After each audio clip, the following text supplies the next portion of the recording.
Palestinian attacks a Jew in the West Bank, Israel goes in, arrests the Palestinian, there's justice.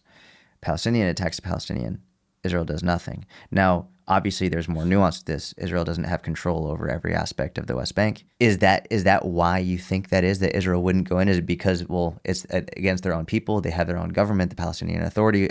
Is it in Israel's mind? Is it we're not going to go in and serve justice among someone who is not an Israeli citizen, who is under a different government? Or like, what is that to you? Why do you think Israel isn't going in and trying to serve justice when it's not against its own people?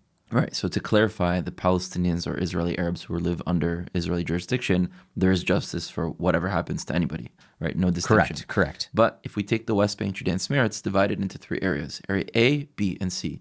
A is completely controlled by the Palestinian Authority. It's where the majority of Palestinians live in the West Bank.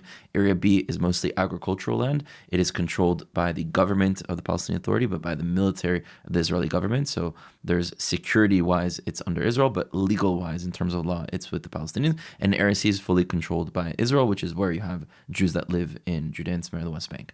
Now, most of the terrorist attacks are coming from Area A that Israel has no jurisdiction over, but it needs to defend its own citizens. Yeah. And the Israelis who live in Judea and Samaria, the West Bank, are Israeli citizens. And if there is an attack, they have to go and protect them.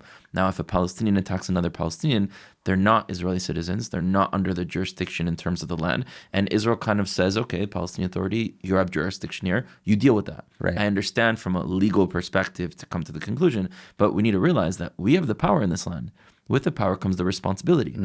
We're weak against our enemies. Why did we wait for October 7th to get rid of Hamas? How many times did we go into Gaza, go out? How many times did Hamas shoot rockets at us, do suicide attacks, kill Jews every time they can, stab people? Why are we waiting to remove our enemies? There should be no Hamas. There should be no Hezbollah. There should be no enemy of Israel, not in our land, not next to our land, and not anywhere in this world. But then we also don't do the other part. We kind of look at the Palestinian problem as like, oh, well, you can't blame the consequences of the wars that were waged by the surrounding Arab countries on Israel. And then on top of that, you guys have denied every single peace accord. You guys have rejected any option of having communication. You guys are radicalizing your population. So you suffer the consequences of your actions. That's the mentality. And although that is true, that these are the consequences of the things that have happened, with the power comes the responsibility to fix.